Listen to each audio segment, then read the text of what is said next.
C'est une disposition constitutionnelle. La présentation par le Premier ministre chef du gouvernement du programme économique, financier, social et culturel du pays. Et ce 1er décembre 2024, Chief Joseph Diangoute a sacrifié au rituel devant la chambre basse du Parlement camerounais. C'était au cours d'une session plénière présidée par le très honorable Kava Yégué Djibril, président de l'Assemblée nationale. Un programme à deux parties. D'abord le bilan de l'exercice 2024 dans tous les domaines, sans oublier les réalisations du PNUD.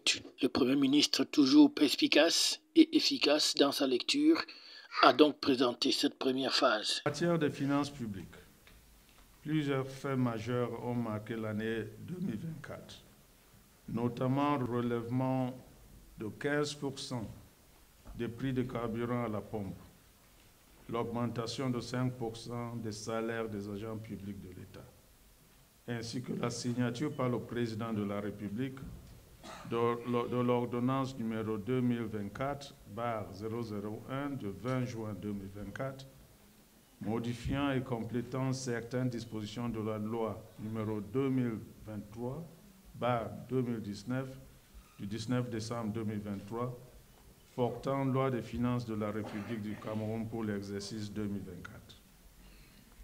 Par ailleurs, l'économie camerounaise a enregistré un ralentissement en 2023 avec un taux de croissance de l'ordre de 3,2% contre 3,7% en 2022. Toutefois, en 2024, la croissance économique est estimée à 3,8%. Cette dynamique de croissance a été fortement contrecarrée par les contre-performances observées dans le secteur pétrolier en 2023 et en 2022. Dans le même temps, l'inflation s'est accélérée en 2023 pour atteindre 7,4% contre 6,3% en 2022, en raison de la hausse des prix alimentaires corrélée aux perturbations des chaînes logistiques induites par les tensions en Europe de l'Est. Globalement, l'activité économique nationale est restée soutenue par le secteur non pétrolier. En effet, le taux de croissance du PIB réel sur non pétrolier s'est situé à 3,6% en 2023 contre 3,8% en 2022. Les recettes fiscales non pétrolières se sont chiffrées à 2078 milliards 400 millions de francs CFA sur un objectif annuel de 2904 milliards 100 millions de francs CFA, soit un taux de réalisation de 72%.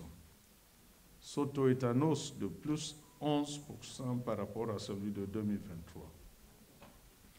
Cette performance s'explique notamment par des efforts déployés pour autonomiser et dématérialiser certains services.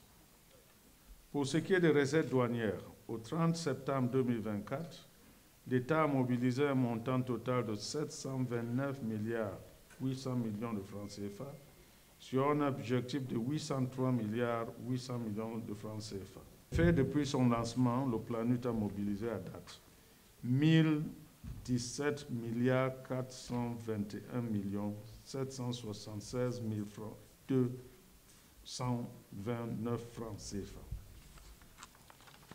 La composante aménagement urbain, volet habitat, affiche un taux global d'exécution de 41%, portant sur les travaux de construction des logements sociaux et équipements socioculturels dans les villes de Buea et de Bamenda.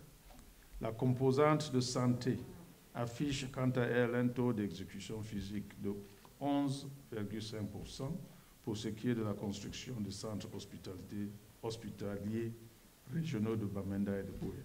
Quant à la seconde partie, elle s'appesantit sur les perspectives ainsi que les priorités du gouvernement en 2025. Au secteur des arts et de la culture, l'accent sera mis sur le développement et la valorisation de la production des biens et services culturels, à travers notamment l'élaboration d'un répertoire national des langues et de la cartographie relative, la conduite des diligences en vue de l'inscription des éléments culturels à Tchou et Ndop sur la liste représentative du patrimoine culturel immatériel de l'humanité. Dans le domaine de la communication, le gouvernement s'accordera la priorité à la signature des cahiers de charges avec des entreprises de communication audiovisuelle et la systématisation de cette obligation pour la délivrance des titres d'exploitation ou des autorisations provisoires de fonctionnement.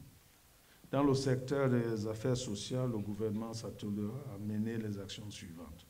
La poursuite de la mise en charge holistique des enfants déplacés.